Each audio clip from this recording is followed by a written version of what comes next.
नमस्कार दोस्तों, मैं आशुतोष सर आपके अपने YouTube चैनल हिंदी पाठशाला में मैं आपका स्वागत करता हूं। दोस्तों आज हम लोग अपने अगले वीडियो में चलेंगे जिसमें आज हिंदी का टॉपिक होगा दोस्त। और हिंदी का टॉपिक अगला है आज क्रिया का। आज हम लोग क्रिया पढ़ेंगे।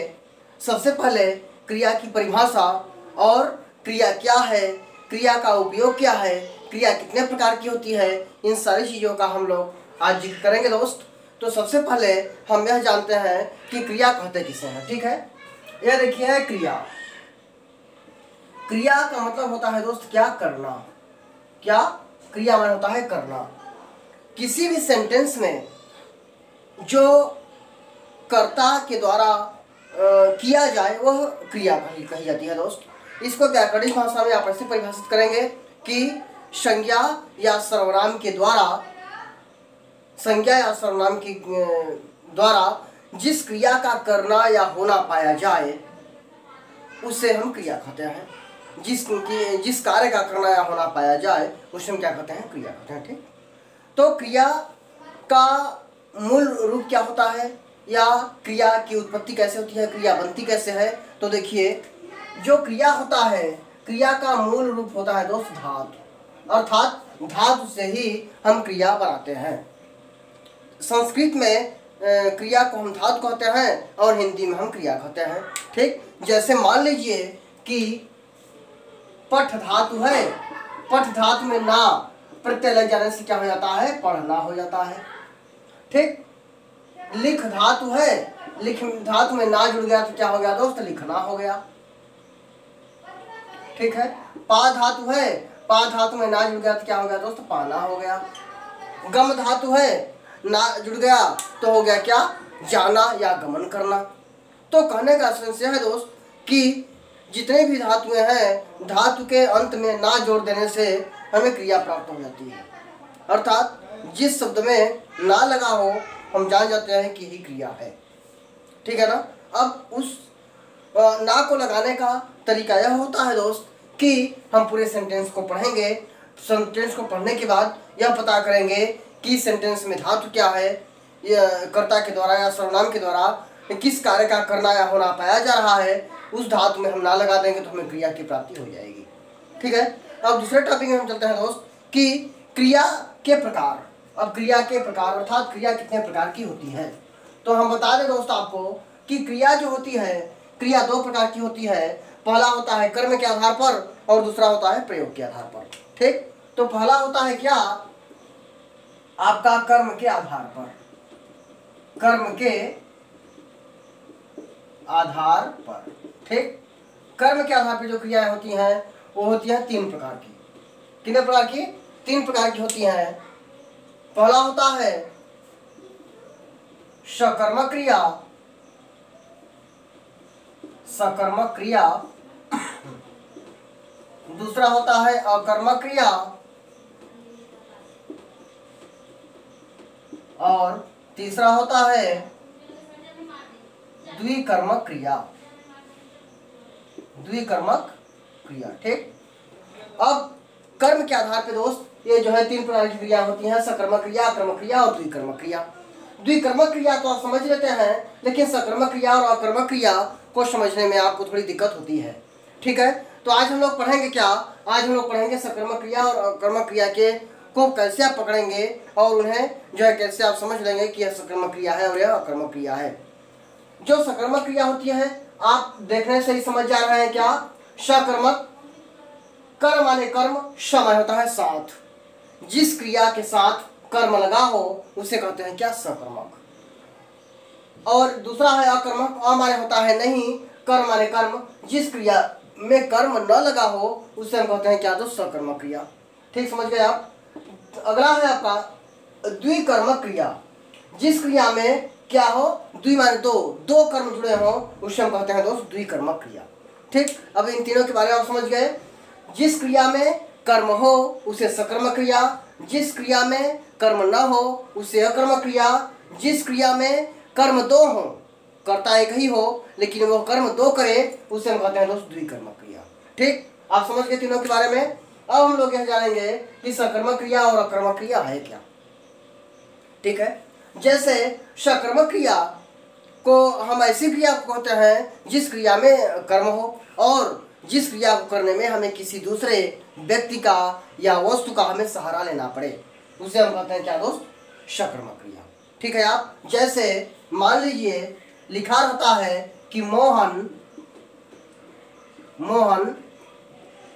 पढ़ता है, मोहन पढ़ता है। आप यहां देख रहे हैं दोस्त कि मोहन पढ़ता है में मोहन पढ़ता है में यहाँ कर्म छुपा दिया गया है, लेकिन पढ़ना जो है हमेशा सकर्मक क्रिया होती है, क्योंकि हम पढ़ेंगे तो किसी न किसी माध्यम से ही पढ़ेंगे। ठीक है ना, हम चाहे टीचर के द्वारा पढ़ेंगे, चाहे पुस्तक पढ़ेंगे, चाहे दीवार पे कुछ लिखा होगा वहाँ पढ़ेंगे, चाहे अखबार पढ़ेंगे, चाहे कॉमिक्स पढ़ेंगे, चाहे जो भी हम पढ़ेंगे दोस्त, तो हम क्या करेंगे, हम इस पढ़ने में कर्म छुपा है। ठीक है ना, तो यहाँ पे मोहन पढ़ता है क्या है, सकर्मक क्रिया है। अगला है कि सीता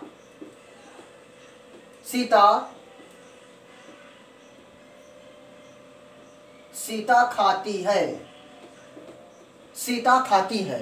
ठीक, अब देखिए सीता खाती है, अब यहाँ पर भी देखिए कर्म नहीं है, लेकिन खाने के साथ साथ कर्म को छुपा दिया गया है, अर्थात सीता खाती है में ये आप समझ लीजिए कि वह कुछ न कुछ तो खा रही होगी, चाहे वह दाल चावल खा रही है, चाहे रोटी खा रही है, चाहे जो है कि सब्जी खा रही है, चाहे वह चाउमीन खा रही है, चाहे वह ब्रेड खा रही है, चाहे कुछ भी। कहने का मतलब दोस्त कि वह चाहे वह खा रही है, तो खाने का मतलब यह है कि ये दोनों जो आपने पढ़ना देखा, आपने जो खाना देखा, तो इसे करने के लिए हमें दूसरे वस्तु की सहायता लेनी पड़ रही है, क्योंकि सीता जो खा रही है तो वह खाने में किसी दूसरे वस्तु का प्रयोग कर रही है, जो मोहन पढ़ता है पढ़ाने में वह किसी दूसरे वस्तु का प्रयोग कर रहा है। कहने का मतलब यह है दोस्त कि वो किसी पुस्तक को पढ़ रहा है, चाहे किसी कॉमिक्स को पढ़ रहा है। सीता चाहे खाना खा रही है, चाहे ब्रेड खा रही है, चाहे कुछ भी खा रही है, चाउमीन खा रही है, चाहे फुल्की खा रही है, तो खाने में वह किसी न किसी दूसरे वस्तु का वह प्रयोग कर रही है दोस्त। तो जब जिस क्रिया में हम किसी दूसरे व्यक्ति या वस्तु का सहायता लेते हैं उसे हम कहते हैं क्या, सकर्मक क्रिया कहते हैं। तो यहाँ पर ये दोनों क्रियाएं क्या है दोस्त, सकर्मक क्रिया है। ठीक, एक चीज आपको और बता दें कि ऐसी बहुत सी क्रियाएं हैं जो हमेशा सकर्मक क्रियाओं में प्रयोग होती हैं, जैसे खाना पीना, लेना देना, पढ़ना, लिखना। ठीक है, खाना पीना, लेना देना, पढ़ना, लिखना, फेंकना, डांटना, छुपाना, खुजलाना। यह खुजलाना शब्द दोस्त परीक्षा में आया था, पूछा था कि खुजलाना क्या है। तो खुजलाना जैसे मान लीजिए यहाँ खुजली हो रही है तो हम ऐसे खुजलाएंगे, इसकी आवश्यकता इसको पड़ रही है ना, यहाँ खुजलाएंगे। तो जिस क्रिया को करने में हमें किसी की सहायता लेनी पड़े, चाहे वह वस्तु हो चाहे वह व्यक्ति हो, वहाँ पे तो सकर्मक क्रिया हो जाती है। ठीक है, आगे मारना, खोना, पाना। ठीक है, चरना, ये सब क्या है दोस्त, ये सब और ढेर सारी क्रियाएं हैं जो सकर्मक क्रिया के अंतर्गत आती हैं। लेकिन इतना आपको आपके दिमाग में रहे कि खाना, चरना, पीना, लेना देना, पढ़ना, लिखना, फेंकना, डांटना, छुपाना, खुजलाना, मारना, खोना, पाना, ये सारी चीजें क्या है दोस्त, ये सारी चीजें आपके सकर्मक क्रिया के अंतर्गत आती हैं। ठीक है, अगला हम चलते हैं आगे आपका अकर्मक क्रिया। अब देखिए अकर्मक क्रिया क्या है। जो अकर्मक क्रिया होती है, अकर्मक क्रिया आपको हम बता दिए हैं कि अकर्मक क्रिया हम ऐसी क्रिया कहते हैं जिस क्रिया में कर्म साथ न हो। ठीक है, वह उसमें जो है कि कर्म साथ होगा। जैसे इसके पीछे आप जितने भी उदाहरण देखें उसमें कर्म छुपा था, कर्म था चाहे नहीं था, लेकिन कर्म क्या था, कर्म छुपा था दोस्त, ठीक है ना। लेकिन अब इसमें क्या होगा, जो सकर्मक क्रियाएं हैं, जैसे यह रहेगा कि मोहन खाना खाता है, यह सकर्मक क्रिया हो जाएगी। इसमें देखिए खाना भी दिया है और खाना भी दिया है, कहने का मतलब कि इसमें कर्म भी है और क्रिया भी है, ठीक है। आपके सामने बहुत ढेर सारे ऐसे सेंटेंस होंगे जिसमें कर्म नहीं देंगे और पूछ देंगे कि इसमें बताइए, तो आप क्या बताएंगे, आप बताएंगे कि यह क्या है, यह अकर्मक क्रिया है, ठीक। जैसे एक उदाहरण हम दे रहे हैं कि जैसे मान लीजिए मोहन जाता है, मोहन जाता है, मोहन विद्यालय जाता है, मोहन कार से विद्यालय जाता है। अब यहाँ देखिए दोस्त, यहाँ देखिए मोहन जाता है, जाना क्या है, यहाँ कर्म नहीं दिया है तो यहाँ अकर्मक क्रिया हो जाएगा, ठीक है। और मोहन विद्यालय जाता है, अब यहाँ कर्म दे दिया गया है कि मोहन को कहाँ जाना है, मंजिल दे दिया गया है विद्यालय, तो यहाँ पे क्या हो जाएगा, यहाँ सकर्मक क्रिया हो जाएगा। और यहाँ पर देखिए मोहन एक करता है, यह कर्म दो कर रहा है, कार और विद्यालय, तो यहाँ पर द्विकर्मक क्रिया हो जाएगा, ठीक। इसे ही सकर्मक, अकर्मक, सकर्मक और द्विकर्मक क्रिया इसे ही कहते हैं दोस्त, ठीक। आगे आप समझते चलिए कि अकर्मक क्रिया क्या है। ऐसी क्रिया जिसमें कर्म न दिए हो, ठीक। ऐसी क्रिया जिसमें कर्म साथ न हो उसे हम कहते हैं क्या, उसे हम कहते हैं अकर्मक क्रिया। जैसे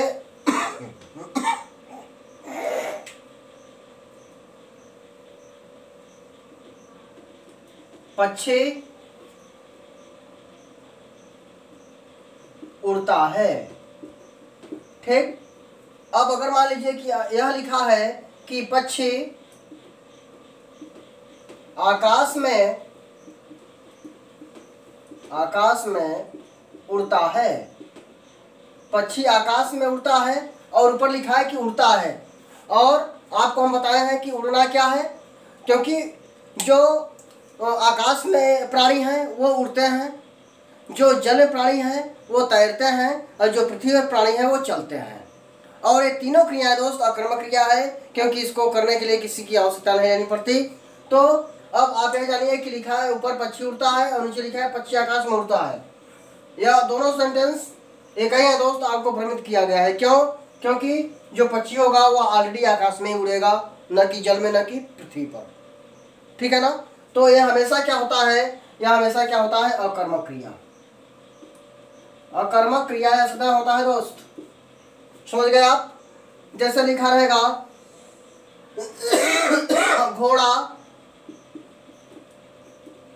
घोड़ा चरता है, घोड़ा चरता है, इसमें देखिए घोड़ा चरता है में क्या है कि जो घोड़ा है वह चरता है। अब हम बताए हैं कि चरना क्या है, चरना तो सकर्मक क्रिया है, चरना क्या है, सकर्मक क्रिया है। और घोड़ा चरता है, तो घोड़ा चरता है का मतलब यह है कि घोड़ा क्या चरेगा, घास ही चरेगा ना। अब अगर यहाँ लेया लिख दिया जाता है कि घास चरता है, घोड़ा घास चरता है, तो यह सकर्मक क्रिया, दोनों कंडीशन में सकर्मक क्रिया, समझ गए आप। आगे चलते हैं।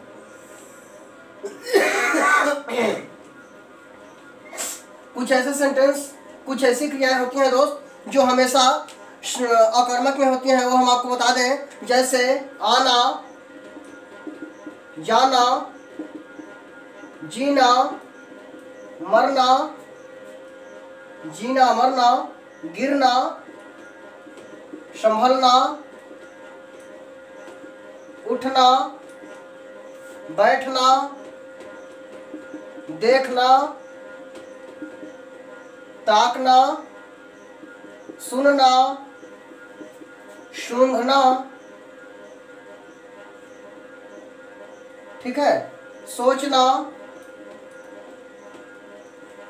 हंसना, रोना, ये सारी की सारी क्रियाएं दोस्त सब अकर्मक क्रिया के अंतर्गत आता है। अर्थात कहने का मतलब यह है इन सभी क्रियाओं को करने में हमें कर्म की कोई जरूरत नहीं होती है। ठीक है, आप समझ गए। तो अब आगे आप देखेंगे, एक बार इसको रिवीजन कर देते हैं। क्या अकर्मक क्रिया के अंतर्गत आना, जाना, जीना, मरना, गिरना, संभलना, उठना, बैठना, देखना, ताकना, सुनना, सूंघना, सोचना, हंसना और रोना आता है अकर्मक क्रिया के अंतर्गत। ठीक, आगे चलते हैं दोस्त। आगे है आपका द्विकर्मक क्रिया। ऐसी क्रिया जिसमें कर्ता तो एक हो लेकिन कर्म दो हो, उसे कहते हैं हम द्विकर्मक क्रिया। जैसे मान लीजिए लिखा है राम पुस्तक गुरुजी को देता है। ठीक है, तो राम कर्ता हो गया और पुस्तक कर्म हो गया, गुरुजी क्या हो गए, कर्म हो गए, और देना क्या हो गया, यह क्रिया हो गया। ठीक, पहला कर्म दूसरा कर्म, किसको पुस्तक देता है, किसको, गुरुजी को। मोहन सोहन को डंडे से मारता है। ठीक, तो मोहन क्या हो गया दोस्तों, मोहन कर्ता हो गया, सोहन और डंडा, सोहन कर्म हो गया, डंडा भी क्या हो गया, कर्म हो गया, और मारना क्या हो गया, क्रिया हो गया। ठीक, तो यहाँ पर देखिए कर्म तो हो रहा है ना, द्विकर्मक, एक कर्म और दूसरा कर्म। ठीक है, ठीक है, तो इससे आप क्या पढ़ेंगे, द्विकर्मक क्रिया। मोहन सोहन को डंडे से मारता है, रागिनी गैस पर खाना बनाती है, मोहिनी सोहिनी को अखबार देती है, मोहन सोहन के लिए पत्र लिखता है। तो कहने का मतलब है दोस्त कितने इस तरह के सेंटेंस सब क्या होते हैं, सब द्विकर्मक क्रिया के अंतर्गत आते हैं। ठीक, अब आप ये समझ गए। आगे हम चलते हैं रचना के आधार पर।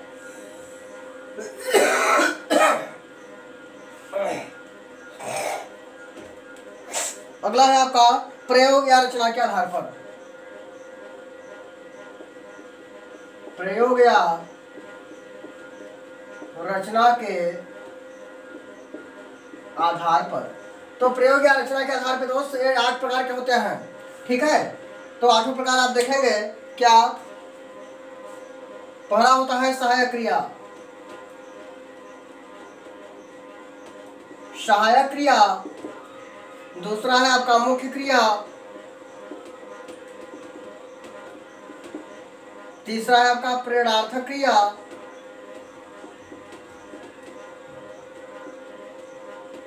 प्रेरणार्थक क्रिया, चौथा है संज्ञार्थक क्रिया,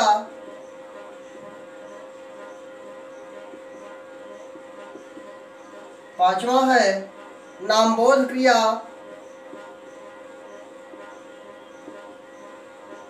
नामबोध क्रिया,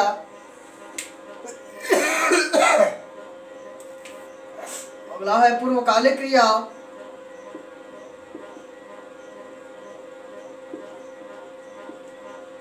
अगला है संयुक्त क्रिया,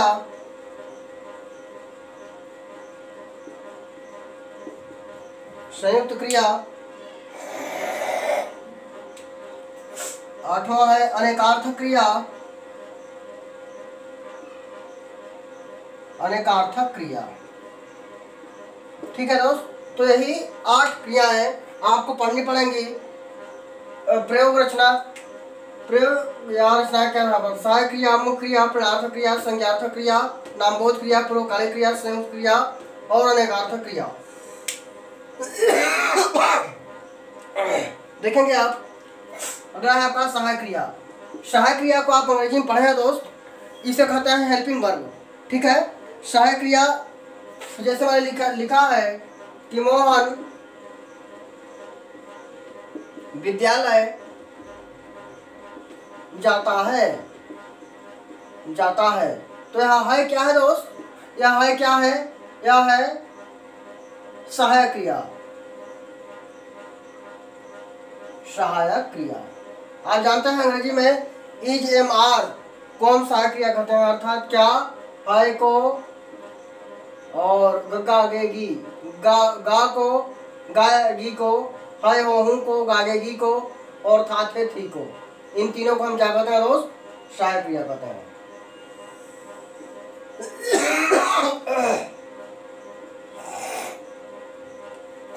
अगला है आपका मुख्य क्रिया। मुख्य क्रिया किसे कहते हैं, ऐसी क्रिया जो उस सेंटेंस की मुख्य क्रिया हो, अर्थात जैसे लिखा रहेगा मोहन विद्यालय जाता है, ठीक, तो यह जाता है का मतलब जाना क्या है दोस्त, यह मुख्य क्रिया है, समझ रहे हैं आप ना।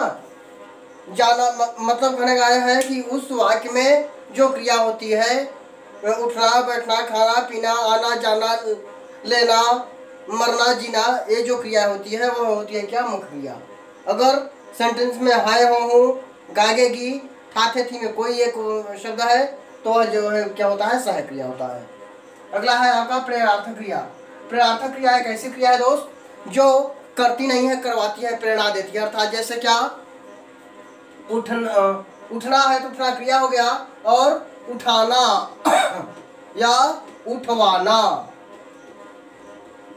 ठीक है, पढ़ाना या पढ़वाना,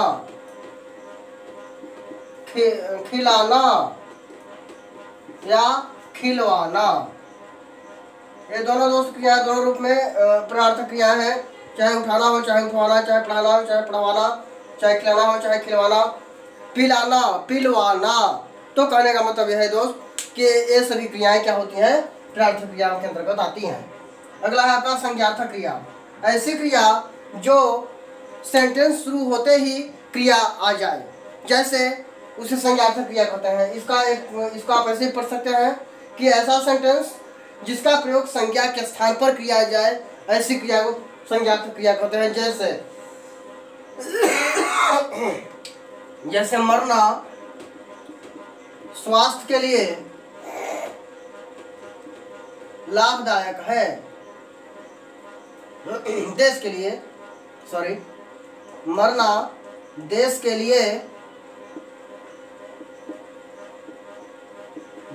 लिए कीर्तिदायक है, कीर्तिदायक है, मरना देश के लिए कीर्तिदायक है। टहलना स्वास्थ्य के लिए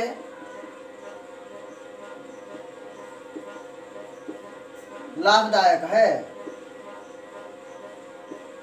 तो आप देख रहे हैं ना, मरना यहाँ देखिए क्रिया आ गया, टहलना क्रिया आ गया, खाना स्वास्थ्य के लिए लाभदायक है, पीना स्वास्थ्य के लिए लाभदायक है, सुबह जल्दी उठना स्वास्थ्य के लिए लाभदायक है। तो कहने का मतलब दोस्त ये कि जो क्रिया सेंटेंस प्रारंभ होते ही संज्ञा के स्थान पे प्रयोग किया जाए उसे हम कहते हैं क्या,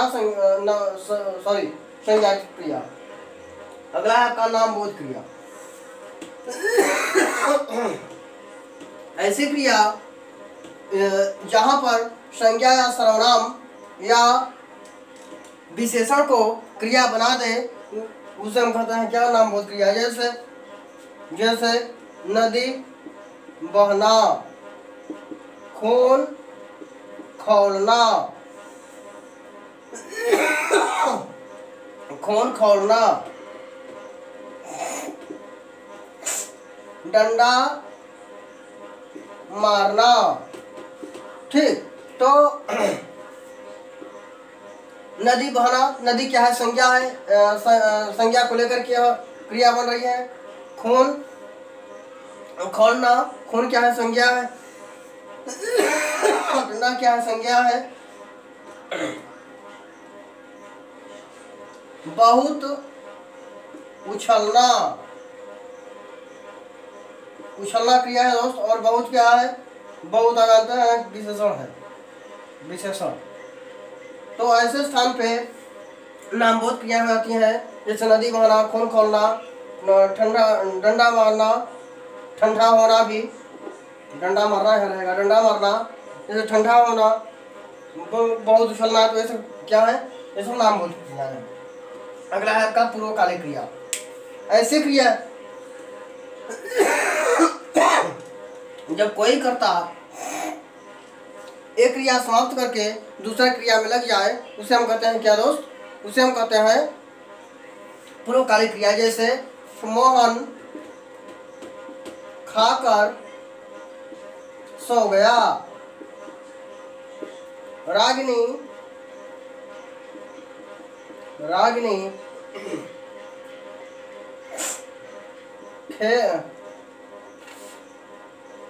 खाना बनाकर पढ़ने लगी। तो कहने का मतलब है दोस्त कि रागिनी पहले क्या की, खाना बनाई, तो खाना बनाकर क्या है उसका पूर्वकालिक क्रिया है, ठीक, पूर्वकालिक क्रिया है। यहाँ पर खाकर सो गया पहले खाया है, तो कर्ता जो क्रिया पहले समाप्त करता है उसे पूर्वकालिक क्रिया कहते हैं। आप ये समझ गए। आगे है आपका संयुक्त क्रिया।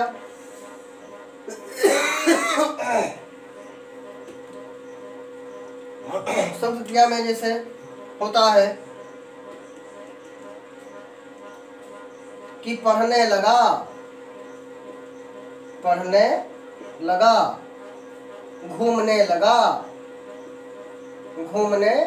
लगा, आना जाना,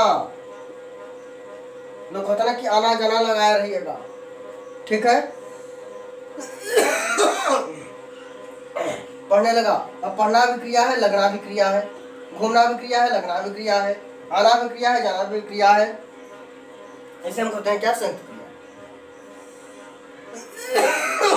एक क्रिया आपकी आखिरी है क्या, अनेकार्थक क्रिया। अनेकार्थक क्रिया किसे कहते हैं, जब एक ही क्रिया को हम अनेक अर्थ में समझने लगते हैं। जैसे दोस्त लिखा है क्या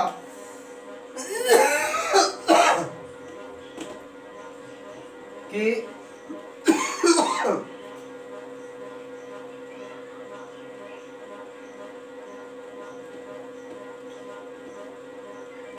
जिसमें हमारे लिखा है कि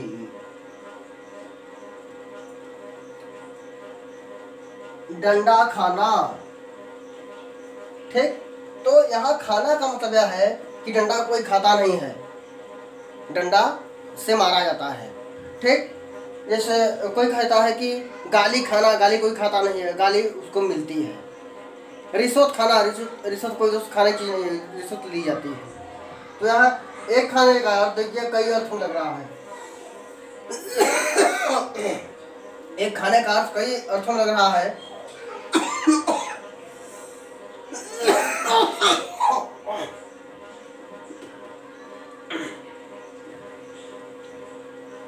इसलिए यहाँ पर इस खाने को हम क्या कहेंगे, अनेकार्थक क्रिया कहेंगे, ठीक है दोस्त। तो खाने का मतलब यह है कि यह है क्रिया का चैप्टर। क्रिया में आपको इतना ही पढ़ना है, आप इसको रिवीजन कर लेंगे, फिर हम अगले टॉपिक में मिलेंगे, ठीक है दोस्त। बाय दोस्त, हाय दोस्त।